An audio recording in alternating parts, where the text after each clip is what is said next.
എല്ലാവർക്കും നമസ്കാരം. ഇന്നത്തെ റെസിപ്പി ഓണം സ്പെഷ്യൽ പിങ്ക് പാലട പായസമാണ്. പായസം മിക്സ് കൊണ്ടാണ് ഈ ഒരു പായസം തയ്യാറാക്കിയിട്ടുള്ളത്. പായസം മിക്സ് കൊണ്ട് പിങ്ക് പാലട ചെയ്യുമ്പോൾ ഫ്ലോപ്പായി പോവാത്ത 100% ഉറപ്പുള്ള ഒരു റെസിപ്പിയാണിത്. വളരെ എളുപ്പത്തിൽ തയ്യാറാക്കിയെടുക്കാം. എങ്ങനെയാണ് ചെയ്യുന്നതെന്ന് നോക്കാം. പായസം തയ്യാറാക്കാൻ വേണ്ടി എടുത്തിട്ടുള്ളത് 300 ഗ്രാം അളവ് വരുന്ന പാലട പായസം മിക്സാണ്. ഏത് ബ്രാൻഡ് വേണമെങ്കിലും ഉപയോഗിക്കാം. 300 ഗ്രാം അളവിലും 200 ഗ്രാം അളവിലും പാലട പായസം മിക്സ് കണ്ടിട്ടുണ്ട്. രണ്ടായാലും കുഴപ്പമില്ല. ഞാനിത് മുഴുവനായിട്ട് ഉപയോഗിക്കുന്നുണ്ട്. 300 ഗ്രാം എടുക്കുമ്പോൾ ഏകദേശം ഒരു ലിറ്റർ പാൽ ഉപയോഗിക്കുന്നുണ്ട്. 200 ഗ്രാം അളവുള്ളതാണ് എടുക്കുന്നതെങ്കിൽ 750 ml 3/4 ലിറ്റർ പാൽ ഉപയോഗിച്ചാൽ മതിയാവും. പായസം തയ്യാറാക്കാൻ ചുവട് കട്ടിയുള്ള ഒരു പാത്രം എടുക്കുക. കുക്കറിലല്ല ഈ പായസം തയ്യാറാക്കുന്നത്. സാധാരണ ഒരു ചുവട് കട്ടിയുള്ള പാത്രത്തിലാണ്. കുറച്ച് വീതി വിസ്താരമുള്ള അല്ലെങ്കിൽ ഒരു നല്ല വാവട്ടമുള്ള ഒരു ഉരുളിയോ മറ്റോ എടുത്താൽ നല്ലതായിരിക്കും. ഞാനിവിടെ ഒരു നോൺ സ്റ്റിക്കിൻ്റെ വലിയ പാത്രമാണ് എടുത്തിട്ടുള്ളത്. 250 ml കപ്പിൽ 4 കപ്പ് പാല്, അല്ലെങ്കിൽ ഇതുപോലെ പാക്കറ്റ് പാലാണെങ്കിൽ 2 പാക്കറ്റ് പാല് ഇതിലേക്ക് ചേർത്ത് കൊടുക്കാം. ഇതിലേക്ക് 1.5 കപ്പ് വെള്ളം കൂടി ചേർത്ത് കൊടുക്കാം.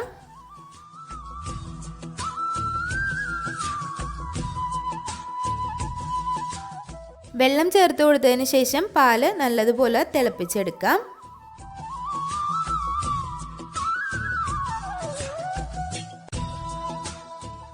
നന്നായി തിളച്ച് വന്ന പാലിലേക്ക് പായസം മിക്സ് ചേർത്ത് കൊടുക്കുക. പാല് തിളപ്പിക്കുന്ന സമയത്ത് ഇടയ്ക്കൊന്ന് ഒരു സ്പൂൺ ഉപയോഗിച്ചിട്ടൊന്ന് ഇളക്കി കൊടുക്കുക. പാലിന് പാട കെട്ടാതിരിക്കാൻ വേണ്ടിയിട്ടാണ് അങ്ങനെ ചെയ്യുന്നത്.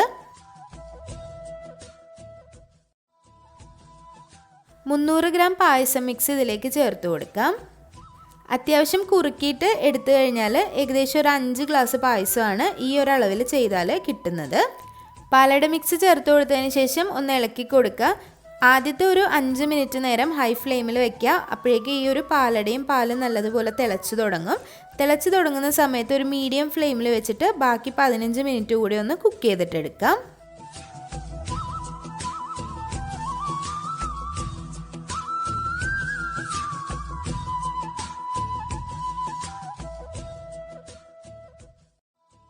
പതിനഞ്ച് മിനിറ്റ് കൊണ്ട് പാലട വെന്തും കിട്ടും. അതുപോലെ പാല് ഒന്ന് കുറുകിയിട്ടുണ്ടാവും. കുറുകി ഒന്നങ്ങ് കളർ മാറി വന്നിട്ടുണ്ടാവും. എന്നാലും പാലട മിക്സ് ആയതുകൊണ്ട് തന്നെ ആ ഒരു പിങ്ക് കളർ വന്നിട്ടുണ്ടാവില്ല. അത്യാവശ്യം പാല് നല്ലതുപോലെ കുറുകി വന്നിട്ടുണ്ടാവും. പിങ്ക് കളർ കിട്ടാൻ വേണ്ടി ഷുഗർ കാരമലൈസ് ചെയ്യാണ് ചെയ്യുന്നത്. പായസം മിക്സ് ആയതുകൊണ്ട് തന്നെ ആവശ്യത്തിന് മധുരം ഉണ്ടാവും. അപ്പോൾ നിങ്ങൾക്ക് ഡൗട്ട് തോന്നാം, ഷുഗർ കാരമലൈസ് ചെയ്യുമ്പോൾ മധുരം കൂടിപ്പോവില്ലെന്ന്. പക്ഷേ നമ്മളിവിടെ ചെയ്യുന്നത് വളരെ കുറച്ചളവിലാണ് ഷുഗർ കാരമലൈസ് ചെയ്യുന്നത്.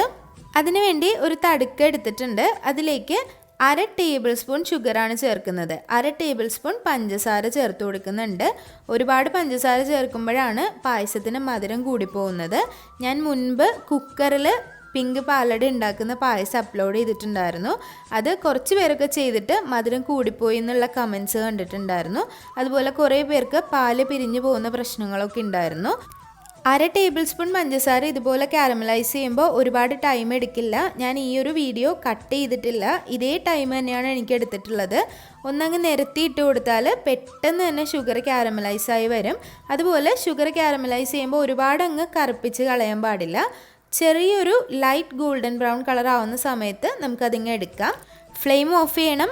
ഈ ഒരു സമയത്ത് പാത്രത്തിൻ്റെ ചൂടുകൊണ്ട് കുറച്ചുകൂടി ഒന്ന് കളറ് ഡാർക്കായിട്ട് വരും. പക്ഷെ ഒരുപാട് കരിച്ചെടുക്കാൻ പാടില്ല.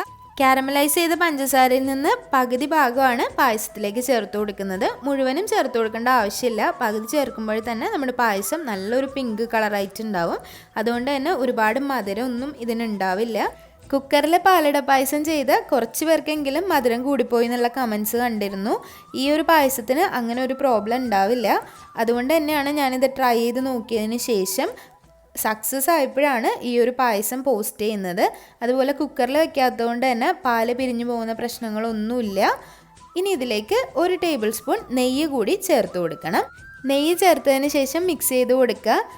ഈ ഒരു സമയത്ത് ഒരു പിഞ്ച് ഉപ്പ് കൂടി ചേർത്ത് കൊടുക്കുക. ആ ഒരു മധുരവും എല്ലാം ഒന്ന് ബാലൻസായി കിട്ടാൻ വേണ്ടിയിട്ടാണ്. ഒരു പിഞ്ചുപ്പ്, ഒരുപാട് ചേർക്കരുത്. ഒരു പിഞ്ചുപ്പ് മാത്രം ഇതിലേക്ക് ചേർത്ത് കൊടുക്കുക.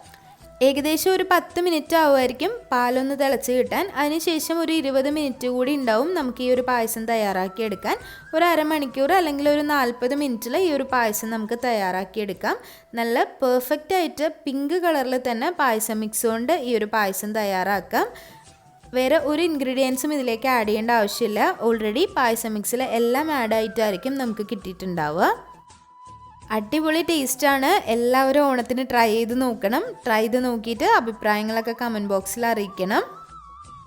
പായസം ഉണ്ടാക്കുമ്പോൾ കുറച്ച് കാര്യങ്ങൾ ശ്രദ്ധിച്ചാൽ ഒരിക്കലും അത് ഫ്ലോപ്പ് ആവില്ല. എപ്പോഴും പായസം ഉണ്ടാക്കുന്ന പാത്രം നല്ല ക്ലീൻ ആയിട്ട് ഉണ്ടാവണം.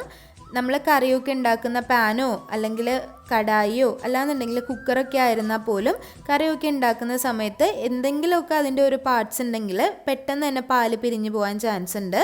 അപ്പോൾ എപ്പോഴും നല്ല ക്ലീൻ ആയിട്ടുള്ള പാത്രം മാത്രം പായസം ഉണ്ടാക്കാൻ എടുക്കുക. അതുപോലെ പായസത്തിലേക്ക് ഇടുന്ന സ്പൂണാണെങ്കിലും നല്ല നീറ്റ് ആൻഡ് ക്ലീൻ ആയിട്ടുള്ളത് ഇട്ട് ഉണ്ടാക്കിയെടുക്കുക. അപ്പോഴേക്കും പായസം ഒരിക്കലും പാല് പിരിഞ്ഞു പോയി എന്നുള്ള ഒരു പ്രോബ്ലം ഉണ്ടാവില്ല. അതുപോലെ 1/2 ടേബിൾ സ്പൂൺ ഷുഗറാണ് നമ്മൾ കാരമലൈസ് ചെയ്തത്. അതുകൊണ്ട് തന്നെ ഇതിൻ്റെ മധുരത്തിന് ഒട്ടും കൂടുതലായിട്ടുണ്ടാവില്ല. അപ്പോൾ എല്ലാവരും ട്രൈ ചെയ്ത് നോക്കുക. ട്രൈ ചെയ്ത് നോക്കിയിട്ട് അഭിപ്രായങ്ങളൊക്കെ കമൻറ്റ് ബോക്സിൽ അറിയിക്കുക. നിങ്ങൾക്ക് ഈ ഒരു വീഡിയോ ഇഷ്ടമായിട്ടുണ്ടെങ്കിൽ ലൈക്ക് ചെയ്യുക, ഷെയർ ചെയ്യുക, സബ്സ്ക്രൈബ് ചെയ്യുക. അതുപോലെ നിങ്ങളുടെ ഫ്രണ്ട്സിനും ഫാമിലിക്കും ഒക്കെ ഒന്ന് ഷെയർ ചെയ്ത് കൊടുക്കുക. ഇനിയും നല്ല നല്ല റെസിപ്പികളായിട്ട് വരുന്നതായിരിക്കും. അതുവരേക്കും താങ്ക് യു.